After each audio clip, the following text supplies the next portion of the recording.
د لیلۃ القدر په شپه کې الله تبارک وتعالی چاته بخنه نه کوي؟ شرابي انسان ته الله تبارک وتعالی دې د شرابو دا شکل هم نه راخوي چې څنګه مو نه دی لیدلی الله دې راته نه ښوي. نو د لیلۃ القدر شپه ده، د سحر منځ وکړو، راغی جومات ته په تهجد یې وکړو، الله تبارک وتعالی ته لاس اوچت کړو، په ژړا شو، الله ما معاف کا، الله ما معاف کا، الله ما معاف کا. الله تبارک وتعالی ورته فرمایي نه دې معاف کوم، ته شرابي یې، ته نشه یې انسان یې، ته نشه یې انسان یې، نه دې معاف کوم. ځکه نشه د انسان اول د ده بدن تباه کوي او بیا تمام معاشره تباه کوي. نشه ډېره ناکاره ګناه ده، د ګناهونو جرړه چې ده نو هغه نشه ده. نشه یې انسان په یو ګناه باندې د پروا نه کوي، هر ګناه دی کوي، غلا دی کوي، ډاکه دی کوي، بدکاري دی کوي، د بل مسلمان عزت دی خرابوي، خپل خور مور لور تم دی په بد نظر بیا ګوري. کم انسان چې نشه کوي نشه، نو نشهی انسان دی، شرابي انسان دی. د لیلۃ القدر شپه ده، دی الله ته جاړي او چغې وي الله ما معاف که. الله فرمایي نه دې معاف کوم، ته شرابي، الله دې د شرابو نه پناه راکړي. دویم نبی علیه الصلاة والسلام فرمایي وعاق لوالدیه، د مور او پلار نافرمان بچی، د مور او پلار نافرمان بچی. د لیلۃ القدر شپه ده، دی د شپې ولاړ دی الله ته په تهجدو باندې، تهجد یې وکړل او د هغې نه پس لاس یې پورته کړو، الله ته په چغو چغو په ژړا شو، الله ما معاف کا، الله ما معاف کا، الله ما معاف کا. الله تبارک وتعالی ورته فرمایي نه دې معاف کوم، په کور کې د سپین ږیرې پلار خفه پرېښی دی، نه دې معاف کوم، په کور کې د بوډۍ مور خفه پرېښې ده. لاړ شه اول هغې رضا که، وروستو به زه رضا شم، وروستو به زه رضا شم. ځکه حدیث مبارک کې راځي نبی علیه الصلاة والسلام فرمایي رضا الرب فی رضا الوالد وسخط الرب فی سخط الوالد، او کما قال علیه الصلاة والسلام. نبی علیه الصلاة والسلام فرمایي د رب رضا د پلار په رضا کې، د رب خفګان د پلار په خفګان کې. پلار رضا رب رضا، پلار خپا رب خپا. الله حدیث مبارک کی راضی نبی علیہ السلام نے صحابی تپوس کو دا اللہ پاک پیغمبر په ما باندې د پلار څه حق دی؟ نبی علیہ السلام ورته فرمایل دا پلار دی د جنت په دروازو کې منځنۍ دروازه ده، منځنۍ دروازه. حدیث مبارک کی راضی نبی علیہ السلام فرمایي یو تابعدار بچی دی او د مور او پلار مخ ته د ثواب په نیت باندې وکتل، د یو قبول شوی حج او د یو قبول شوی عمره من ثواب په الله ورکوي. صرف د پلار مخ ته په کتو کې د حج امن ثواب دی، صرف د مور مخ ته په کتو کې د عمرې امن ثواب دی. او مونږ چې حج عمرې دپاره څومره کوشش کوو که نه کوو؟ الله دې مونږ ټول بوځي، خو چې حج عمره وکړو نو دا مونږ ته پته ده چې دا قبول شوي دي. په یقین سره مونږ ویلی شو چې دا قبول شو قبول نه شو. نن سبا خو به ډېر کم حجونه او کمې عمرې قبلېږي، ډېر کم حجونه او کمې عمرې به قبلېږي. نن سبا خو به ډېر کم وي، ځکه چې اکثر خلک دا وایي چې یاره ما ته حاجي صاحب خلک وایي یاره پلان کو خو خپل پلار بوسته چې زه خو هم لاړ شم که نه، یاره پلان کې خو لاړ خو چې زه خو هم لاړ شم که نه. نن سبا سیالي تېرخ شوي، نوم تېرخ شوی دی، نوم تېرخ شوی دی. نو مونږ او تاسو چې حج کو عمره کو د هغې د قبلېدو هېڅ پته نه لګي. او په کور کې چې مور ته ګوري د حج امني ثواب دی پکې، د پلار مخ ته ګوري د عمرې امني ثواب دی، او قبول شوی حج عمره ګوري قبول شوی. او حج عمرې دپاره هر تن کوشش کوي، د مور او پلار د رضا کولو هېڅوک کوشش نه کوي، ښه د هغې هېڅوک کوشش نه کوي. یوه خبره پکې یاد وساتئ چې کله پلار در نه په حق باندې خفئ، ګورئ پلار در نه په څه باندې خفئ؟ په حق خفئ. دغه بچی الله په لیلة القدر شپه کې نه بخي. که اوس پلار په نارواو باندې خفه دی نو آیا په دې باندې بچی ګناهګار دی؟ نه، په دې باندې بچی ګناهګار نه دی، ښه چې پلار په نارواو باندې خفه دی. ځکه ډېر پلاران بچو ته داسې وایي مونږ له پیسې راوړه اگر چې حرام یې، اگر چې صحیح. ته د پلانکي زامنو ته نه ګورې څومره پیسې وګټلې، او پلانکي زامنو ته وګوره څومره وګټلې، پلانکي زامنو ته وګوره څومره وګټلې. وایي دا هغې حرامې ګټي، وایي تم حرامې وګټه خو ماله یې راوړه، تم حرامې وګټه خو ماله یې راوړه. نو دغه پلار خفه دی، خفه ښه دی، دغه پلار خفه ښه دی، دی د رضا نه شي. ځکه چې لا طاعة لمخلوق في معصية الخالق، حدیث مبارک تے. لا طاعة لمخلوق في معصية الخالق، حدیث مبارک تے چې د مخلوق تابعداري نشته په نافرمانی د خالق کې. کو پلار د ناروا حکم کوي بیا پلار زوی باندې دا نه دی لازم چې دا پلار رضا کی. ها کو پلار درنه په حق باندې خپاو بیا د لیلة القدر شپه دا بچي الله د لیلة القدر په شپه باندې نه بخي. او دریم نبی علیہ الصلوۃ والسلام او فرمایل قاطع رحم خپل ولی کټ کونکي سوکو خپل ولی کټ کونکي رشتہ داری کټ کونکي د لیلۃ القدر شپه دا پنی مشپه باندې پاسېدل دي جمعه تر هغه په تهجد باندې ولاړ دي الله ته په چغو چغو باندې جاړي الله ما معاف کا الله ما معاف کا الله ما معاف کا. الله تبارک وتعالى فرمایي نه دي معاف کوم خپل ولی دي کټ کړی دا د خپل خپلوانو سره د خبرې ختمې کړې دي نه دي معاف کومه. خپل ولی پرې کول خپل ولی کټ کول دا ګناه کبیره ده. ګورئ یاد وساتئ دا ګناه کبیره ده دا غټه ګناه ده غټه ګناه ده. حدیث مبارک کې راځي وایي کله چې الله تبارک وتعالی د خپل ولی پیدا کړه کنه د الله تبارک وتعالی په دربار کې شکایت وکړو ګیله وکړه وی الله زه دې ولی پیدا کړم الله زه دې ولې پیدا کړم ما ته پته ده الله چې په دنیا کې خلق ما نشي پاللی ما به خلق پرې کوي الله زه دې ولې پیدا کړم. الله تبارک وتعالی ورته وفرمایل وی ای خپل ولی زما در سره یو وعده ده یو خبره ده هغه دا ده په دنیا کې چې ته چا وپاللې په آخرت کې به زه په خپلو رحمتونو کې پټ کم په دنیا کې چې ته چا پرې کړې زه به د خپل رحمت نه پرې کړم. د دې وجې نه حدیث مبارک کې راځي وایي دا خپل ولی نه ده په میدان محشر کې د قیامت پر ورځ به دا د الله د عرش ته لاندې به وي د الله تبارک وتعالی د عرش ته لاندې به وي او دا خپل ولی به یو اواز کوي الا من وصلني وصله الله الا من قطعني قطعه الله. الله په دنیا کې چې زه چا پاللی وم الله نن په خپل رحمت کې پټ کا الله په دنیا کې زه چا پرې کړم نن د خپل رحمت نه الله پرې کا نن د خپل رحمت نه پرې کا. دا اواز به تمام انسانان اوري تمام انسانان. الله مونږ دې پروګرامونه بیانات ولزو کنه کله ناکله را سره ځوانان میلو شي ډیر با ادب ډیر با اخلاق کوي مونږ چې داغه اخلاق ته وګورو ادب ته وګورو سلام چې کوي پسینه پکې لا جدا لاس کی دي مونږ تاسو کو یره دا ځوان څوک دی ډیر با اخلاق الګ دی ډیر با ادب الګ دی ډیر خسړې دی مونږ ته جواب میلو شي او مولوی صاحب ډیر خسړې دی خو پکور کې د سکر اور سره خبرې نه کوي د ماما سره خبرې نه کوي د ماما د زوی سره خبرې نه کوي د تر سره خبرې نه کوي د تر د زوی سره خبرې نه کوي بار مو د ځان نه ډیر با اخلاق رخ کړي ډیر با ادب رخ کړي ډیر نیکوکار رخ کړی دی خو په کور کې د خپل خپلوانو سره مو رشتې کټ کړي دي. خبره یاد وساتئ ګوره یاد وساتئ خپل ولی کټ کول دا ډیره سخته ګناه ده. الله تبارک وتعالی په ډیر زیات خفه کیږي ډیر زیات په خفه کیږي. الله نو حدیث مبارک کی راضی نبی علیہ الصلوۃ والسلام فرمایي قاطع رحم د لیلۃ القدر پشپ باندې الله خپل ولی کټ کون کی تسنه کوي مغفرت نه کوي. او سلورم او زنانه دیم دا یو خبره وساتي کورونو کې چې زنانه دي زنانه ډېر زنانه داسي چې خواخې د انګور سره خبرې نه کوي انګور د خواخې سره خبرې نه کوي یور د یور سره خبرې نه کوي کمی زنانه چې په کور کې دا خبرې یو بل سره کټ کړي یو بل سره خبرې نه کوي. حدیث مبارک کی راځي نبی علیہ الصلوۃ والسلام فرمایي الله تبارک وتعالی به د لیلۃ القدر شپه تیره کې خو دغه انسانانو ته مغفرت نصیب نشي. هغه زنانه دې یاد وساتي چې په کور کې د یو بل سره دا خبرې نه کوي د لیلۃ القدر شپه به در باندې تیره شي خو ګوره د بخښنې بوی به ونه ویني بوی به ونه ویني. الله دغه زنانه دې دا خبره یاد وساتي خپل ولی کټ کول دا ډیره سخته ګناه ده ډیره ناکاره ګناه ده ډیره ناکاره ګناه ده. الله حدیث مبارک کې راځي کنه حدیث مبارک کې راځي نبی علیہ الصلوۃ والسلام را روانو چې صحابه کرامو ته د لیلۃ القدر د شپې خبر ورکي و چې را روانو په لاره کې د دوو تنو جګړه وه دوه مسلمانانو هغه په جګړه باندې و نبی علیہ الصلوۃ والسلام صحابه کرامو له راغی وی زه خو دې دپاره را روان وم چې هغه لیلۃ القدر شپه تاسو ته وښیم خو پلانکې په جګړه وو د هغې د جګړې د وجې نه الله زما نه هغه شپه یې راکړه چې کومه شپه وه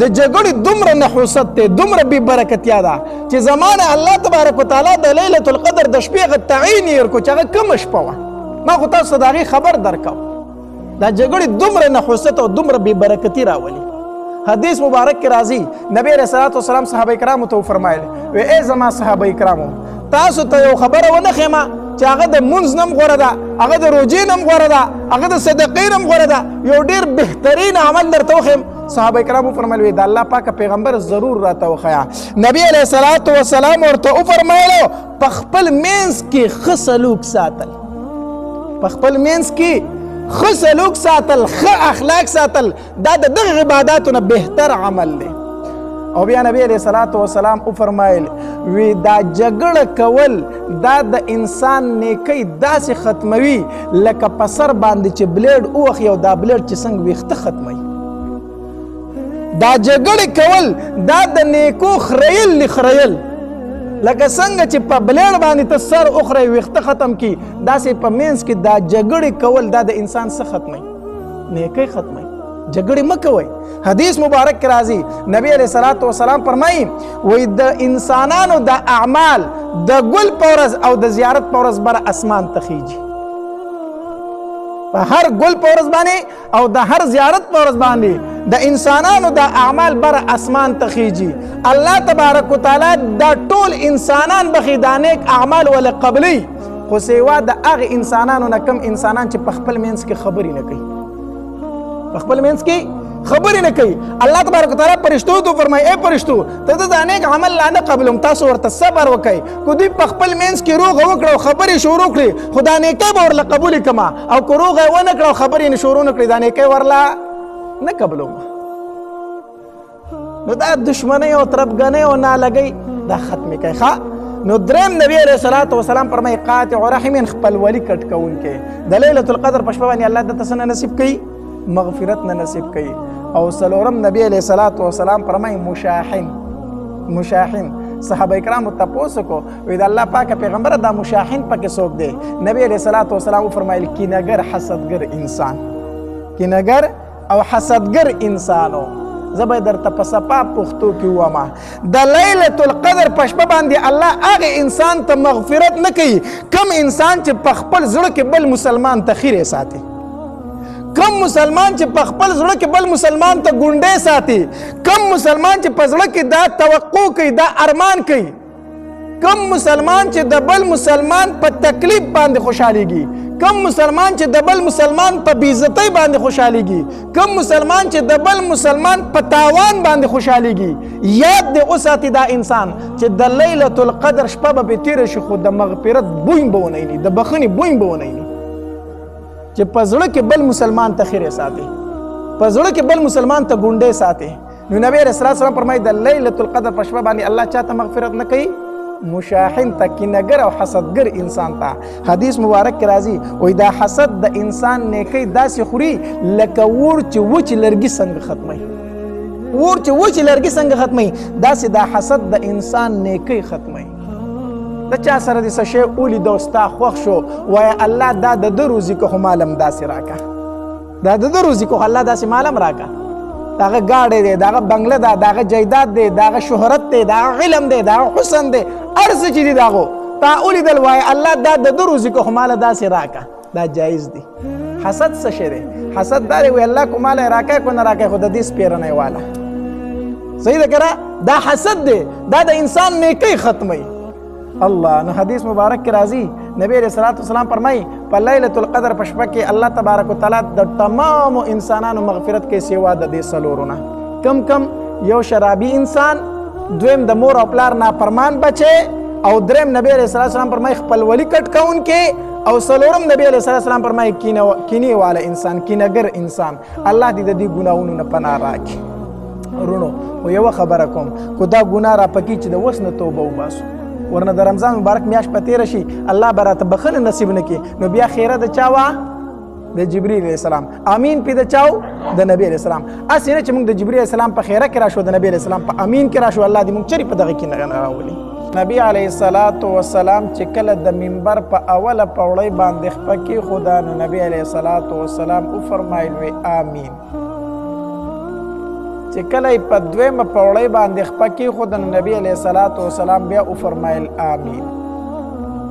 او کله چې په درېیمه پوړۍ خپه کېښوده نو بیا وفرمایل آمین نبی علیہ الصلوۃ والسلام صحابه کرامو ته وعظ او نصیحت وکړو او په دغه ټایم کې په دغه وخت کې په چا کې دومره جرأت نو چې د نبی علیہ الصلوۃ والسلام نه پوښتنه کړې وي. وروسته ته نبی یو صحابي پوښتنه وکړه د الله پاک پیغمبره نن دې داسې کار وکړو چې مخکې دې چېرته داسې نه دي کړي، نن چې د منبر په اوله پوړۍ خپه کېښوده نو ودې فرمایل آمین، په دویمه پوړۍ دې خپه کېښوده نو بیا دې وفرمایل آمین، په درېیمه پوړۍ دې چې خپه کېښوده نو بیا دې وفرمایل آمین. د الله پاک پیغمبر دا څه وجه وه؟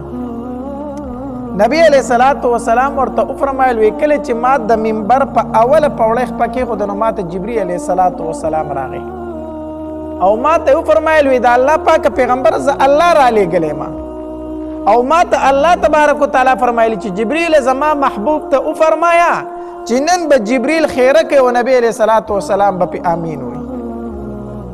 ما وی چې جبرئیل چې الله تبارک وتعالی فرمایلی چې زما محبوب دی په آمین وی زه به ضرور آمین واما. وی په اوله پوړۍ چې ما خپه کېښوده نو جبرئیل علیہ السلام خیره وکړه وی تباه دي شي برباد دي شي هلاک دي شي هغه انسان چې په چا باندې د رمضان المبارک میاشت تېره شوه الله ورته بخښنه نصیب نه کړه. ما وفرمایل چې آمین، ځکه د رمضان المبارک داسې میاشت چې په دې کې څوک محرومه نه پاتې کېږي، بیا پکې هم دا دومره بدبخته انسان دی چې ده ته پکې الله مغفرت ونه کو نو یقینا دا د هلاکت او د تباهۍ لایق دی. نو جبرئیل علیہ الصلوۃ والسلام خیره وکړه، نبی علیہ السلام پې څه فرمایو؟ آمین. وی کله چې ما په دویمه پوړۍ باندې خپه کېښوده نو جبرئیل علیہ السلام دویمه خیره وکړه وی تباه دي شي برباد دي شي هلاک دي شي هغه انسان چې د چا وړاندې ستا نوم مبارک ذکر شي او په تا باندې درود ونه وایي. ټول وایي صلی الله علیه وسلم. چې د چا وړاندې ستا نوم مبارک ذکر شو هغه په تا باندې درود ونه وي دا انسان د تباه شي برباد دي شي هلاک دي شي. نبی علیہ الصلوۃ والسلام فرمایل آمین. د نبی علیہ الصلوۃ والسلام په موږ باندې ډیر زیات احسانات دي، ډیر زیات احسانات دي. د هغې احساناتو بدله موږ نشو ورګرځولی، خو دومره خو کولی شو چې په نبی علیہ الصلوۃ والسلام باندې درود خو ویلی شو که نه، په نبی علیہ السلام خو درود ویلی شو که نه. حدیث مبارک کې راځي نبی علیہ الصلوۃ والسلام فرمایي وایي د چا وړاندې چې زما نوم مبارک ذکر شو دی په ما باندې درود نه وایي دا انسان ما سره بې وفا دی، دی ما سره وفا نه کوي، که ده ما سره وفا کولی دی به په ما باندې درود ویله. دویم حدیث مبارک کې راځي نبی علیہ الصلوۃ والسلام فرمایي وایي د چا وړاندې چې زما نوم مبارک ذکر شي او ده په ما باندې درود ونه وي ده د جنت لاره پرېښه او د جهنم په لاره باندې روان شوی. بل روایت کې راځي نبی علیہ الصلوۃ والسلام فرمایي د چا وړاندې زما نوم مبارک ذکر شو او هغه په ما باندې درود ونه وي په میدان محشر کې د قیامت په ورځ به ورته الله تبارک وتعالی زما د مخ مبارک دیدار ور نصیب نه کړي، زما دیدار به ونه کړي هغه. نو کله چې هم د نبی علیہ الصلوۃ والسلام نوم مبارک ذکر شو په نبی علیہ الصلوۃ والسلام باندې څه وایي؟ درود وایي، ډېر پې وایي.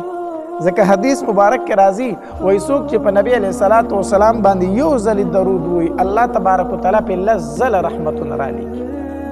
یعنې ته نبی علیہ السلام یو ځلې په درود سره یاد کا الله تبارک وتعالی دې لس ځله یادوي، لس ځله. او حدیث مبارک کې راځي نبی علیہ الصلوۃ والسلام فرمایي وایي د قیامت په ورځ به د ټول نه زیات نږدې ما ته هغه انسان وي د چا چې په ما باندې درود زیات وي، د چا چې څومره زیات درود وي په ما باندې دومره به دغه انسان ما ته څه وي؟ نږدې وي. نو جبرئیل علیہ الصلوۃ والسلام دویمه خیره وکړه وی تباه دي شي برباد دي شي هلاک دي شي هغه انسان چې د چا وړاندې ستا نوم مبارک ذکر شي او په تا باندې درود ونه وایي. نبی علیہ السلام فرمایل آمین. وی کله چې په درېیمه پوړۍ ما خپه کېښوده نو جبرئیل علیہ الصلوۃ والسلام خیره وکړه وی تباه دي شي برباد دي شي هلاک دي شي هغه انسان چې چا په خپل ژوند کې مور او پلار دواړه یا یو تن ژوندی وموندتو او د هغې په خدمت باندې ځان جنت ته داخل نکړو. مور او پلار دواړه ژوندي دي یا یو تن ژوندی دی او ده د هغې داسې خدمت ونه کړو چې د هغې په دعاګانو سره دی چېرته لاړ شي؟ جنت ته لاړ شي. دا انسان دی تباه شي برباد دي شي هلاک دي شي. نبی علیہ الصلوۃ والسلام فرمایل آمین. د چا مور او پلار چې ژوندي دي که نه دا د جنت د تلو لویه موکه ده د سره په لاس کې ده، لویه موکه ده. دواړه ژوندي دي او که یو تن ژوندی دی د دې د دعاګانې د دې دپاره د جنت ذریعه ده، د جنت د طلوع ذریعه ده. نو چې د ده مور او پلار بوډاګان دي او د ده خدمت ته محتاج دي او د هغې نه دومره دعاګانې وانغستې چې په هغې سره جنت لاړ شي، دا انسان څه دی؟ بدبخته انسان دی. ځکه ورته جبري علیه السلام خیري کوي. الله یو صحابي راغی دی وی د الله پاکه پیغمبره په ما باندې د پلار څه حق دی؟ نبی علیه السلام ورته وفرمایل وی دا پلار ستا د جنت په دروازو کې منځنۍ دروازه ده، منځنۍ دروازه ده. وستا خوښه ده دا دروازه په ځان باندې بنده ساتي او کولاو ساتي. کو پلار رضا خو په تا باندې د جنت منځنۍ دروازه کولاو ده، کو پلار خپو په تا باندې د جنت په دروازو کې منځنۍ دروازه بنده پرته ده. بل صحابي راغی وی د الله پاک پیغمبر په ما باندې د پلار څه حق دی؟ نبی علیه السلام ورته ډیره مختصر خبره وکړه. نبی علیه السلام ورته وفرمایل ای زما صحابي واوره، د رب رضا د پلار په رضا کې، د رب خفګان د پلار په خفګان کې. پلار رضا رب رضا، پلار خفا رب خفا. لنډه خبره دا ده، لنډه خبره دا ده. کو پلار د رضا خو رب رضا دی، کو پلار خفا نو رب خفا دی، رب خفا. د مور متعلق نبی علیہ السلام فرمایلی وی الجنت تحت اقدام الامهات، جنت د مور د قدمونو د لاندې دی.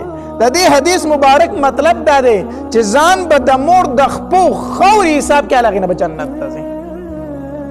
ځان به د مور د خپو خوري حساب کې نو هغې نه به جنت ته ځي. نو جبرئیل علیه السلام خیره وکړه وی تباه دي شي، برباد دي شي، هلاک دي شي هغه انسان چې د چا مور او پلار دواړه ژوندي دي یا یو تن ژوندی دی او دی د هغې داسې خدمت ونه کړي چې دی په هغې سره جنت ته لاړ شي، دا انسان دی تباه شي. نبي علیه السلام وفرمایل آمین. په دې کې اوله خیره چې جبرئیل علیه السلام کړې وه هغه دا خیره کړې وه وی تباه دي شي، برباد دي شي، هلاک دي شي هغه انسان چې په چا د رمضان المبارک میاشت تېره شو الله ورته بخښنه نصیب نه کړه. نبي علیه السلام وفرمایل آمین. الله تبارک وتعالی دې موږ د جبرئیل علیه السلام په خیرو کې او د نبي علیه السلام په آمین کې نه راولي. هسې نه چې په موږ باندې د رمضان المبارک میاشت تېره شي او الله پکې موږ ته بخښنه نصیب نه کړي، دا به زموږ ډېره زیاته بدبختي، دا به زموږ ډېره بدبختي چې دا داسې مبارکه میاشت تېره شوه او موږ پکې بیا محرومه پاتې شو. وروڼو اخري عشره را روانه ده، اخري عشره را روانه ده او په اخري عشره کې د لیلة القدر شپه ده. ځکه حدیث مبارک کې راځي نبی علیه السلام فرمایي وی ما د لیلة القدر شپه په اوله عشره کې ولټوله، ما ته میله ونه شوله. بیا مې په دویمه عشره کې لټوله، اعتکاف مې کو نو ما ته میلاو نه شوه. خو بیا ما ته وویلی شو، چا ورته وویل؟ فرشتي ورته وویل چې د الله پاکه پیغمبره ته چې کومه شپه لټوې نو هغه په اخره عشره کې ده. نو نبی علیه السلام وفرمایل ای زما صحابه کرامو زما سره د اخر عشرې اعتکاف وکړئ، ځکه په د اخره عشره کې د لیلة القدر شپه ده، په اخره عشره کې. او دا الله تبارک وتعالی په دې امت باندې ډېر خصوصي فضل او رحم کړی دی چې الله تبارک وتعالی دې ته داسې شپه ورکړې ده چې په هغې کې د زرو میاشتو د عبادت نه د یوې شپې عبادت بهتر دی. او دا الله تبارک وتعالی دې امت ته دا شپه څنګه ورکړه او ولې ورکړه؟ نو حدیث مبارک کې راځي نبی علیه السلام چې کله د تیر شوو امتونو عمرونو ته وکتل کنه نو نبی علیه السلام ډېر خفه شو، ډېر غمجن شو. وی زما امت کو ډېر زیات په نیکو کې کوشش کوي خو د هغې پورې نیکۍ خو دوی نشي کولی که نه، هغې له الله عمرونه زیات ورکړي نو نیکۍ خو به خود زیاتې وي. زما امت کو ډېره زیاته سیالي په نیکو کې وکړي خو د هغوی نیکۍ نشي کولی ځکه هغې له الله عمرونه زیات ورکړي. زما امت له خو الله دومره عمر نه دی ورکړی. نبي علیه السلام په دې خبره سره ډېر غمجن او خفه و. الله تبارک وتعالی ورته وفرمایل زما محبوبه مه خفه کېږه، مه خفه کېږه. تیر شو امتونو له ما عمرونه زیات ورکړي وو خو ستا امت له به زه یوه شپه ورکم، یوه شپه چې په دغې یوه شپه کې دوی عبادت وکړي د یوې شپې عبادت په د زرو میاشتو د عبادت نه غوره. ستا امت د هغې نه په نیکو کې وروستو نشي پاتې کېدی، ستا امت به د تیر شو امتونو نه په نیکو کې مخکې کېږي ځکه د دوی د یوې شپې عبادت د زرو میاشتو د عبادت نه غوره دی او بهتر دی.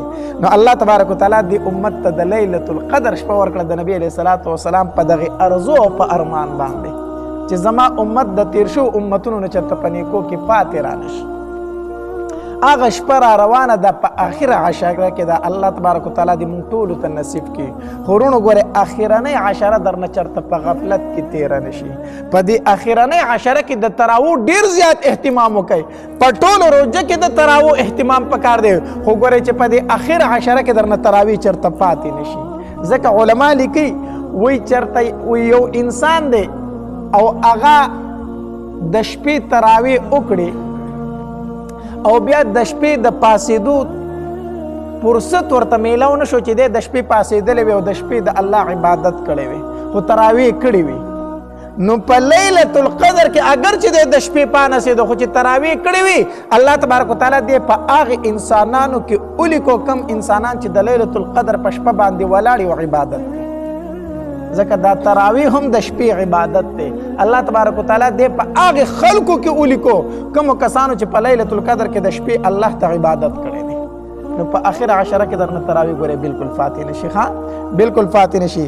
حدیث مبارک کې راځي نبی علیه الصلاۃ والسلام فرمایي په دې میاشت کې الله تبارک وتعالی یوه شپه تاسو له درکړې ده چې په هغې شپه کې عبادت کول خیر من الف شهر، د زرو میاشتو نه بهتر دی. او بیا نبی علیہ الصلوۃ والسلام فرمائی من حرمها فقد حرم الخير كله. نبی علیہ الصلوۃ والسلام فرمائی وای په دغه شپه کې چې څوک محروم پاتې شو د ټولو خیرونو نه محروم پاتې شو، د ټولو خیرونو نه څه شو؟ محروم پاتې شو. او نبی علیہ الصلوۃ والسلام فرمائی د دې شپې نه محروم نه پاتې کېږي مګر هغه انسان چې یقینا بدبخت دی، یقینا سوي بدبخت وي چې په حقیقت کې هغه محروم انسان هغه به د دغه شپې نه محروم پاتې کېږي. الله تبارک وتعالی دې موږ په دغه بدبختو کې نه راولي. یوه خبره درته کومه، اعتکاف په دې اخره عشره کې اعتکاف کول دا سنت طریقه ده د نبی علیه الصلاۃ والسلام. اعتکاف کول ډیر زیات ثواب لري. دا معتکف داسې وي که نه چې دی د الله په دربار کې پریوتی وي، دی وی الله ما خپل تعلق د انسانانو سره ختم کړو، الله زه راغلی یم دلته چې ستا سره خپل تعلق جوړ کړم، او الله ستا په درشل به تر هغې پورې پروت یم چې تر څو دې معاف کړی نه یم. الله په دې درشل به تر هغې پورې پروت یم چې څه درنه غواړم هغه دې راکړي نه وي، چې هغه دې راکړي نه وي. نو چې څوک په انسانانو کې د چا ورته لاړ شي نو تش لاس چې وي پرېږدم نو ما ته ځان بد ښکاري، نو چې ته د الله په درشل کې پروت یې، د الله په در کې پروت یې، څنګه به دې تش لاس ځي؟ نو اعتکاف وکئ. حدیث مبارک کې راځي نبی علیه الصلاۃ والسلام فرمایي معتکف دی د ګناهونو نه محفوظ وي او دی کم کارونه چې د نیکۍ نشي کولی الله دله مفتو کې هغه ثواب ورکوي. معتکف جنازې له تلی شي نشي تلی، بیمار پرسې له تلی شي نشي تلی، اعتکاف بند کړی دی. خو حدیث مبارک کې راځي چې څومره نیکان کسان دغه کارونه کوي الله پکې د ده حصه کوي، د ده حصه پکې کوي. نو اعتکاف ته کښېنئ ډېر زیات ثواب دی. نارینه په مسجد کې، زنانه په خپلو کورونو کې اعتکاف ته کښېناستی شي. په کوټه کې د ځان له یو ګوټ منتخب کړي، په هغې کې د اعتکاف ته کښېني. زنانه هم اعتکاف کولی شي، بلکې د زنانو دپاره اعتکاف د نارینهو په نسبت باندې ډېر زیات اسان دی. اعتکاف ته کښېنئ، الله تبارک وتعالی نه پکې د خپلو ګناهونو بخښنه وغواړئ، الله ته وجاړوئ الله ستا در ته راغلی ما، ستا سره جوړه کول غواړم، تمام انسانان مې پرېښي او ستا په در کې پرېوتی ما. نو اعتکاف په دې را روانه عشره کې دی. انشاءالله کسان پکې بیا نیت وکړئ چې زموږ په دې مسجد کې هم کسان اعتکاف ته کښېني چې د دې نه موږ محرومه پاتې نه شو. الله تبارک وتعالی د عمل کولو توفیق را نصیب کړي. واخر دعوانا الحمدلله رب العالمین.